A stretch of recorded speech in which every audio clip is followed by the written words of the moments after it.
2 cups. Tunawin lang natin yung ating gulaman. Easy.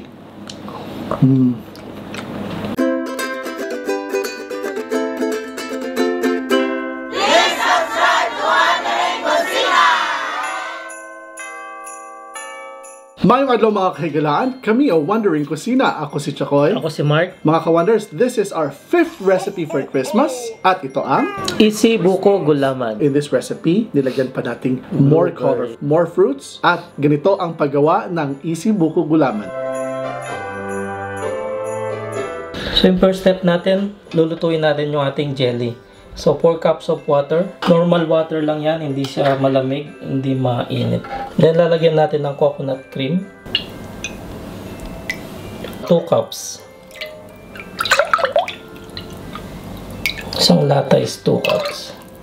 Then sa pampatamis niya, lagyan lang natin ng condensed milk. 2 tablespoons. Then lalagay natin itong ating unflavored jelly, gulaman. White gulaman to.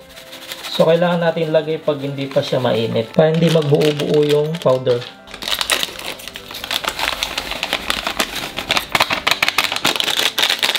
So isang pack mga wonders, kailangan natin na 6 cup nakalagay dito. So yung gusto natin is form yung gulaman natin, kaya linagyan natin ng 2 pack sa 6 cups of water. Then tunawin lang natin. I think kailangan mo ng whisk para dyan. Tunawin lang natin yung ating gulaman powder bago natin sindihan yung kalan.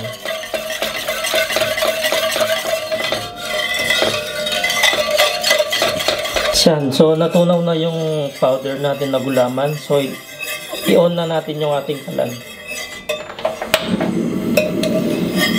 So lutuin lang natin siya hanggang kumulo siya. So inahin lang natin yung ating kalan. Then hintayin lang natin siyang kumulo. And so stir lang natin siya constantly para hindi magbuo-buo. So yan mga wonders, kumukulo na siya. So patayin na natin yung ating kalan. Ilagay na natin siya sa ating lagayan para lumamig siya. So i-pour lang natin dito.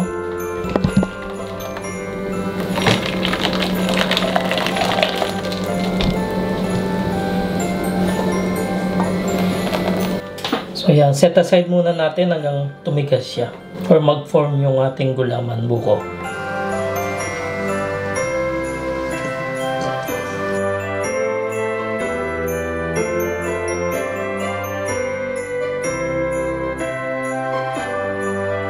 So now mga ka-wonders, i-try natin gamitin to para maging buko yung style niya or yung cut niya. Pero kung may pangkagod kayo yung nasa Pilipinas, pwede nyo gamitin yun.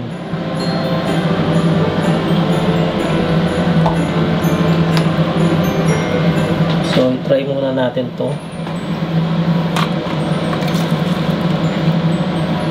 Yan, pwede siya. Yun. Dahain na lang dahan-dahan. Baka kuan kayo. Sugatan. Yan, pwede siya. So, dahan-dahan lang para maging buko talaga siya na cut.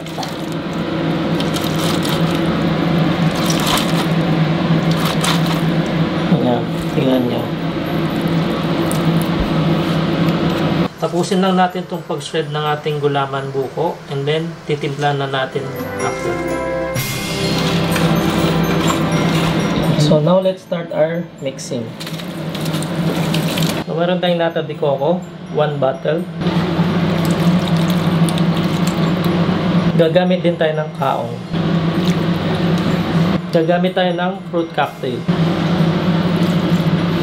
Then, cut cheese. Cheddar cheese, right? Yes, cheddar cheese. So, i-mix muna natin.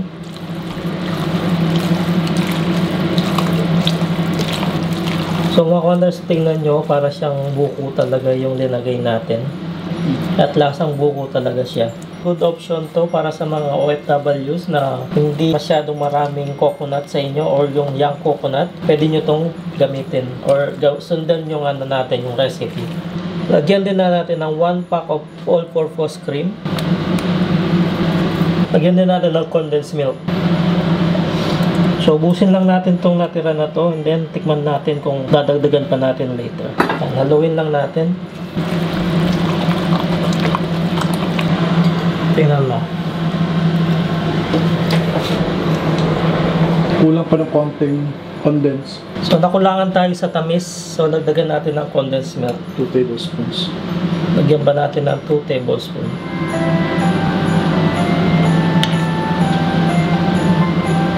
3 tablespoons na lang. So, go. Ayan.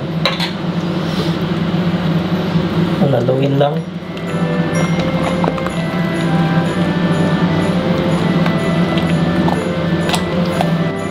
So now, ilagay muna natin sa chiller.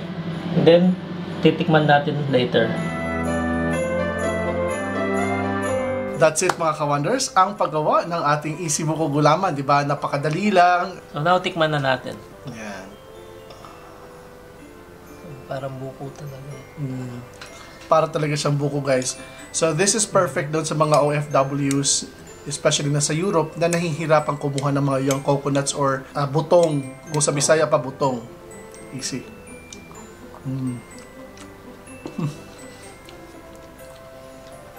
Coconut na coconut. Parang talaga siyang buko. Talagang akala mo siyang, ano siya, no? Parang legit na buko. Parang legit na buko siya. I wish it was more cold. Yeah. Kasi nga, katatapos na namin gawin to. So, sinot na agad. Kinain na namin agad. It's perfect kung mas colder pa siya. Now, yung tamis niya, as in perfect lang din for us yung tamis niya. Alam mo yung texture ng gulaman? Yes. Para talaga siyang buko. Kasi yung coconut, as in, para siyang young coconut itself.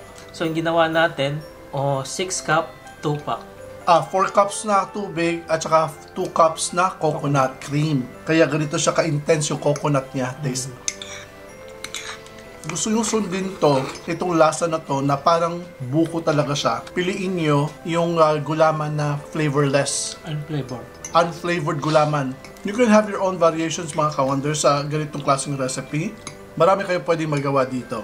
And mga ka-wonders, FYI, marami pong nanonood sa videos natin na hindi nakasubscribe dito sa Wondering Kusina. So if you're one of them, please don't forget to subscribe to Wondering Kusina.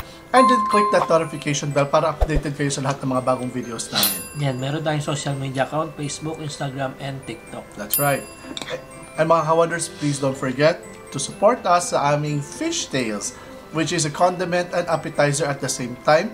Ito po yung anchovies or yung mga dilis na mixed with hibe or fried or dried na shrimps na maliliit. At available po ang fishtail sa Kabayan Gourmet. At meron po tayong 4 na flavors. Ito ang original, spicy, and crispy, and sweet and spicy. Only 15 dirhams per bottle. Sa Kabayan Gourmet lang po ito available.